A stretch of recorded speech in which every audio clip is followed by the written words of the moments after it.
Senhora Presidente, senhoras e senhores deputados, praticamente desde o início de 2020, Portugal, a Europa e o mundo estão confrontados com uma situação sem paralelo nas últimas décadas. Uma ameaça global à saúde pública que mina as relações sociais e compromete a economia. Por força das circunstâncias, a pandemia tornou o teletrabalho uma realidade para muitos milhares de trabalhadores que se viram forçados a trabalhar a partir de casa. Foi, e em muitos casos continua a ser, uma solução de recurso que permitiu à economia não parar em função da necessidade imperiosa de confinamento. Temos todos a consciência que, ultrapassada a atual conjuntura de saúde pública, as coisas serão bem diferentes do que eram até ao seu começo. O business as usual, neste capítulo, será necessariamente coisa diferente. A utilização cada vez mais generalizada do teletrabalho está para durar, não como um mero expediente, mas como uma forma das empresas e dos serviços públicos modernizarem a organização do seu trabalho e dos próprios trabalhadores conciliarem o seu trabalho com a sua vida familiar e social, conferindo-lhes uma maior autonomia na prossecução das suas tarefas. Representa ainda uma maior oportunidade de trabalho para as pessoas com deficiência, algo de fundamental numa sociedade que se pretende cada vez mais inclusiva. Todavia, o exercício de atividade profissional em regime de teletrabalho presume a existência de um requisito indispensável: a compatibilidade com a atividade profissional exercida. De facto, não é crível que, por exemplo, boa parte da produção industrial seja compatível com um trabalho à distância, pelo menos no atual estado de desenvolvimento tecnológico. Sem embargo, existem inúmeras outras atividades profissionais onde tal é perfeitamente plausível. Se as ferramentas tecnológicas existiam há muito, todos temos a consciência que a maioria das empresas nunca ou pouco explorou esta possibilidade. Porém, estamos também em querer ser esta uma situação, quer no setor público, quer no setor privado, que conhecerá uma alteração decisiva de hora em diante. É, no fundo, o repristinar da velha estratégia de Lisboa de 2000, pela transição para uma nova economia baseada no conhecimento.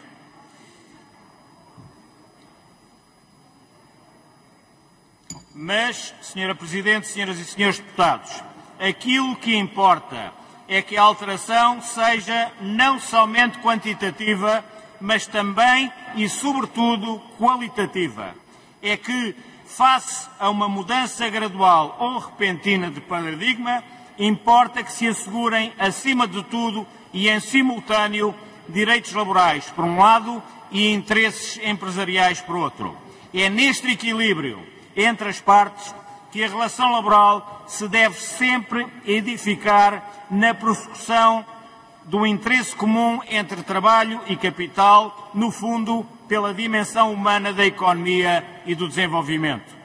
Assentando neste pressuposto, importa que a legislação laboral esteja devidamente ajustada para conciliar interesses entre empresas e trabalhadores que exercem ou exercerão a sua atividade profissional neste regime, seja a tempo total, seja a tempo parcial.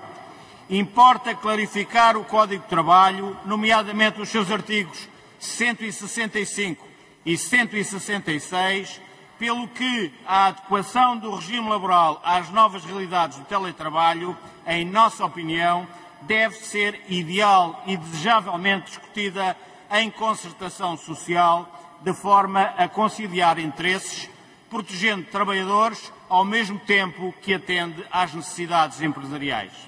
Haverá, assim, neste capítulo, de encarregar a concertação social de proceder a uma autêntica mudança de paradigma de um Código de Trabalho construído em torno de uma visão tradicional de trabalho, exercido ainda diariamente por um trabalhador em regime presencial e que, por qualquer motivo, passa a estar também em teletrabalho. Falta ajustar a legislação para que preveja a contratação para trabalhar em teletrabalho desde o início da sua atividade laboral, assim como a regulação do teletrabalho a tempo parcial ou intermitente, cenários que podem tornar-se cada vez mais comuns. Do mesmo modo, importa acautelar outros fatores como o respeito pela privacidade do trabalhador, os tempos de descanso e repouso da sua família e importa igualmente regular questões como as condições laborais, a proteção de dados, os equipamentos e plataformas, a segurança e saúde ocupacional, a organização do trabalho, a formação profissional e os direitos coletivos. Tudo isto sem prejuízo da negociação coletiva ter a capacidade de ir mais além no detalhe, adaptando o teletrabalho à especificidade setorial, sempre de modo a conciliar os direitos laborais e os interesses empresariais. Senhora Presidente, senhoras e senhores deputados, boa parte das empresas e dos trabalhadores já interiorizaram que podem trabalhar vantajosamente com plataformas remotas. Desmaterializando-se o local de trabalho tradicional, flexibilizando-se o horário, poderemos estar perante uma melhoria qualitativa na sempre difícil conciliação trabalho-vida familiar e, ao mesmo tempo, quebrar o pico das chamadas horas de ponta e o protótipo de uma certa cultura empresarial herdada do taylorismo e do fordismo, de que, aliás, este mesmo Parlamento ainda mantém essa tradição vetusta da campainha para o início dos trabalhos, herdada da sirene industrial. Isto evita deslocações inúteis, com a consequente emissão de gases com efeito de estufa, ao mesmo tempo que tem impactos positivos nos custos das empresas.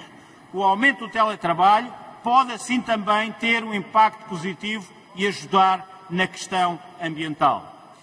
Por último, refira-se que, como em qualquer mudança de paradigma, estamos perante desafios e oportunidades, vantagens e desvantagens.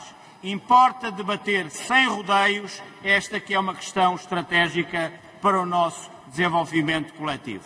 Disse. Muito obrigado.